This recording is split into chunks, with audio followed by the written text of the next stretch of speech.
PSG가 공식 홈페이지를 통해서 루이스 엔리케 감독, 아슈라프 하키미, 비티냐, 누누 멘데스의 재계약을 발표했습니다.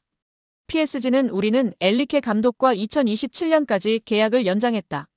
하키미, 비티냐, 멘데스는 2029년까지 재계약을 체결했다고 전했습니다. 이번 재계약으로 PSG는 대부분의 핵심 전력을 2028년 여름까지 보유할 수 있게 됐습니다. 주전급 자원 중에서 2028년 이전에 계약이 종료되는 선수는 2026년에 만료되는 잔루이지 돈나룸마와 2027년에 끝나는 파비앙 루이즈뿐입니다. 두 선수를 제외한 주전급 자원들은 모두 2028년 혹은 2029년까지 PSG 선수로 뜁니다. 이강인은 2028년까지 계약된 선수 중 하나입니다. PSG와 재계약을 체결한 세 선수의 중요성은 말로 다 설명이 불가능할 정도인데요. 풀백의 중요성이 날이 갈수록 중요해지는 현대축구에서 하키미와 멘데스를 잡은 건 매우 크다는 평가입니다. 하키미는 지난 시즌부터 유럽 최고의 풀백으로 인정받고 있으며 멘데스는 부상을 털고 돌아와 PSG의 왼쪽을 탄탄하게 지켜주고 있습니다. 핵심 미드필더인 비티냐도 마찬가지인데요.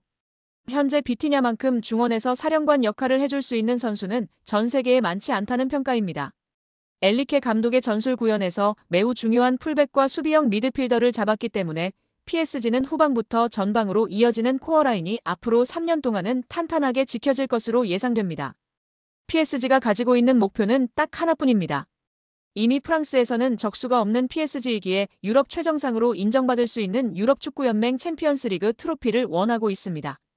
킬리안 음바페가 레알 마드리드로 떠나면서 슈퍼스타는 잃었지만 PSG는 이제 조직력을 앞세워 UCL 트로피를 노리겠다는 계획입니다.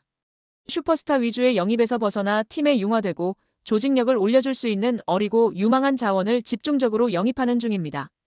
이강인도 이러한 방향성에서 영입된 선수 중 하나입니다. 핵심 자원들을 모두 붙잡았기 때문에 당분간 PSG는 전력 유출에 대해서 크게 걱정할 거리가 사라졌습니다. B클럽들에게 있어서 핵심 선수 지키기는 매우 스트레스 받는 작업 중 하나지만 PSG는 전력 보강에만 집중할 수 있는 환경을 마련한 셈인데요. 엔리케 감독의 힘을 실어주기 위해서 2027년까지 재계약한 것도 이러한 방향성의 일환입니다. PSG는 여전히 스트라이커 자원이 약하다는 평가를 받지만 엔리케 감독은 제로톱 전술로 밀고 가는 중입니다. 최근에 우스망 덴벨레가 새로운 역할에서 기량이 터지면서 PSG의 걱정을 덜어주고 있습니다. 이강인과 함께 UCL 트로피를 노리려는 PSG의 계획이 차근차근 진행 중입니다. 이강인에게 원한이 있는 것이 분명합니다. 파리 생제르맹 소식통 플라넷 PSG는 피에르 메네스의 발언을 전했습니다. 메네스는 루이스 엔리케 감독이 거의 항상 이강인을 기용하고 있는데 이해를 할 수 없다. 난 이강인이 밋밋하다고 생각한다. 드리블, 패스를 한 번도 하지 않고 위험을 감수하지 않으며 항상 볼을 뒤로 패스한다라고 말했습니다. 그는 이어서 이강인이 그라운드 위에 있을 때 아무것도 가져올 수 없다. 성가시다. 난 이강인을 좋아하지 않는다. 적어도 유니폼을 판매하는 일에는 능숙할 것이다라며 비꼬기도 했습니다.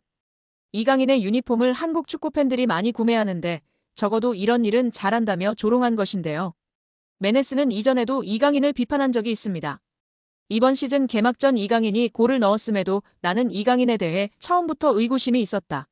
마요르카에서 뛰는 것을 봤을 때 드리블하는 것을 보았는데 PSG에 온 이후로 그렇게 드리블하는 것을 보지 못했다. 내가 틀리길 바라지만 완전히 확신할 수는 없다. 뒤로만 드리블하는 것 같고 PSG의 유니폼이 그에게 조금 부담스러운 것이 아닐까 걱정된다라고 말한 바 있습니다. 이강인을 지속해서 비판해오는 메네스 본인도 비판받을 일이 많은데요. 2021년 해설위원으로 활동하던 메네스는 성추행 논란으로 인해 퇴출당했었습니다. 정말 한국이든 프랑스든 어딜 가나 도라이는 어김없이 있는 것 같습니다. 토트넘에서 챔피언십 퀸즈파크 레인저스로 임대를 떠난 양민혁이 손흥민과 이강인에게 고마움을 표시해 관심을 모았습니다. 영국 TVR 풋볼은 유튜브 채널 슈퍼러브를 인용, 양민혁이 QPR로 임대를 가기 전 손흥민에게 받은 조언을 이야기했다고 전했습니다. 양민혁은 슈퍼러브를 통해 흥민이 형과는 당연히 같은 팀에서 같이 생활했다. 훈련이 끝나고 같이 밥 먹고 냉탕도 항상 같이 했다. 타지에서 같은 팀 선배로서 많은 도움을 주셨다면서 임대 가서도 다치지 말고 경험 많이 쌓고 돌아오라고 했다고 밝혔습니다. 양민혁은 지난 2024년 K리그 강원FC에서 고교생 신분임에도 38경기에서 12골 6도움으로 강한 인상을 남겼습니다. K리그 1 역사상 최초 고교생 신분으로 프로 선수가 된 양민혁은 시즌 중이던 지난해 7월 토트넘과 계약해 주목을 받았습니다. 아직 어린 선수다. 프리미어리그의 높은 수준에 적응하기 위해서는 시간이 필요하다는 포스테코글루 감독의 말처럼 양민혁의 토트넘 데뷔전은 좀처럼 쉽지 않았는데요. 손흥민도 양민혁에게 부담을 주지 말아달라고 당부한 뒤 양민혁은 K리그 첫 시즌 12골과 도움을 많이 기록했고 밝고 두려움이 없는 선수라고 간주했습니다. 또 그는 양민혁이 팀에 합류하게 돼 기대되며 내가 도울 수 있는 부분은 돕고 싶지만 압박을 주지 않아야 한다면서 축구가 그에게 가장 중요하다고 덧붙이기도 했습니다. 결국 양민혁은 경험을 쌓기 위해 QPR로 임대 이적하기로 했습니다. 요한 랑게 토트넘 테크니컬 디렉터는 제게 있어 임대 시장은 선수들의 성장에 있어 매우 중요한 단계라면서 프리미어리그 데뷔를 한 선수들의 80% 이상이 임대를 경험했다고 밝혔습니다. 양민혁은 이강인의 이름도 언급했는데요. 한국 축구대표팀에서 이강인과 인연을 맺은 양민혁은 여기 와서 강인이 형이 되게 많은 도움을 주신 것 같다. 고마움을 전하기 위해 이렇게 방송을 통해 이야기한다고 밝혔습니다. 이어 형이 새해에 먼저 연락을 주셨다. 선배가 후배에게 먼저 연락 주기가 쉽지 않다면서 강인 이 형이 왔는데 어려움은 없냐. 자신감 가지고 너 하고 싶은 대로 하면 분명. 내가 좋은 위치에 원하는 위치에 갈 수 있다 등의 조언을 많이 해줬다고 마워했습니다. 양민혁은 국가대표팀에서 잠깐 봤는데도 기억해주고 정말 잘 챙겨줘서 너무 감사하다고 덧붙여 이강인에 대한 감사도 잊지 않았습니다. 이강인의 인성이 재조명되고 있습니다. 두 차례 SNS 사과 이후 직접 태국전을 앞두고 선수들은 훈련하고 있는 배경 삼아 사과를 하기도 했던 이강인 선수인데요. 이제는 완전히 탁구 게이트가 막을 내렸고 축구에만 집중하고 있는 상황입니다. 이러한 상황 속 지난 이강인이 형들에게 했던 일이 재조명되며 화제인데요. 이강인의 인성이 재조명되고 있습니다. 두 차례 SNS 사과 이후 직접 태국전을 앞두고 선수들은 훈련하고 있는 배경 삼아 사과를 하기도 했던 이강인 선수인데요. 이제는 완전히 탁구 게이트가 막을 내렸고 축구에만 집중하고 있는 상황입니다. 이러한 상황 속 지난 이강인이 형들에게 했던 일이 재조명되며 화제인데요.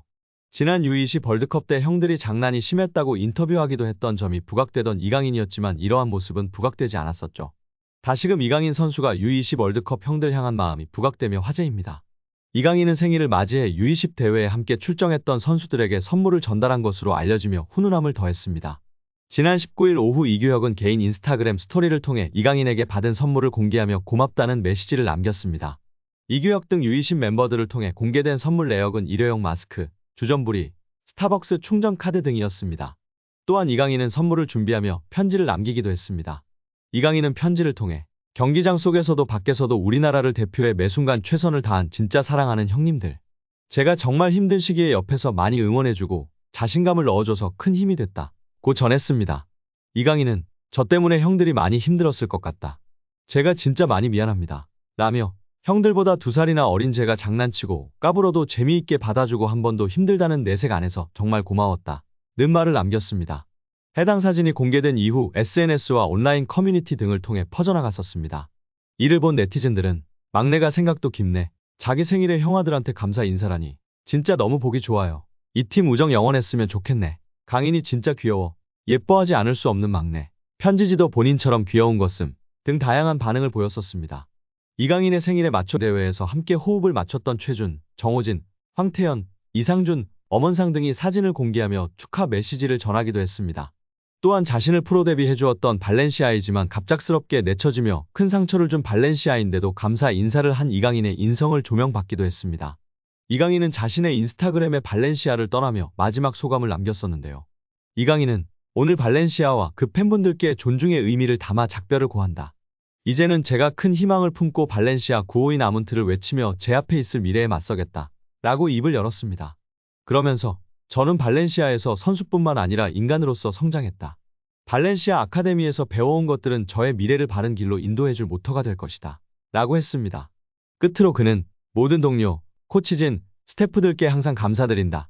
특히 저에게 진정한 축구인의 열정을 알려주신 모든 발렌시아 팬 여러분들의 애정에 무한한 감사 인사를 드린다.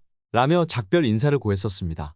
장난기 많은 이강인 선수가 실수를 했던 점을 겸허히 인정하고 용기 내어 사과를 했습니다. 이제는 모든 축구팬들은 손흥민 선수와 함께 한국 축구를 잘 이끌어 갈 수 있도록 격려와 지지를 해야 할 때라고 생각이 듭니다.